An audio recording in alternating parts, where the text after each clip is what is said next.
Hi friends, ఈ video వచ్చేసి బత్తాకాయ juice. Mixer లేకుండా జ్యూస్ ఇంట్లోనే చేసుకోవచ్చు.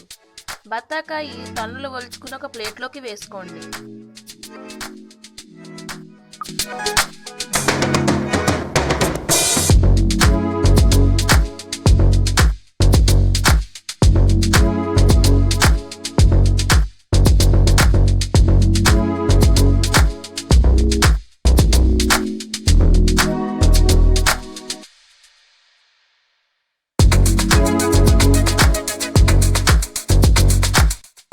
ఇప్పుడు జ్యూసర్ తీసుకొని వీడియోలో చూపిస్తున్నట్టు రసం పిండుకోండి.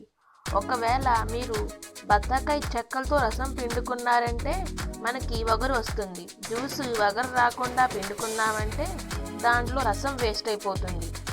చెక్కలు వేస్ట్గా పాడేస్తారు.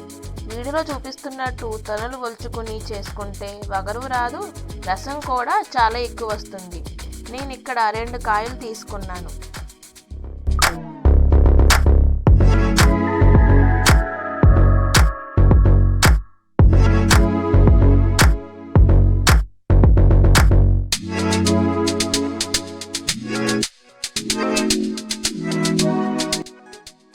నాకు ఇక్కడ పిండుకున్న రసంలో కొంచెం పిప్పు వచ్చింది. దీన్ని బయట పాడేయడమే. ఇప్పుడు ఈ రసంలో కొంచెం పంచదార, కాసిన్ని నీళ్లు వేసుకుని కలుపుకోవడమే. బత్తాకాయ జ్యూస్ రెడీ అయిపోయినట్టే. బత్తాకాయ జ్యూసు ఎలాగో అర్థమైంది కదా. ఇక ఒక లైక్, ఒక సబ్స్క్రైబ్ చేసేసుకోండి ఫ్రెండ్స్.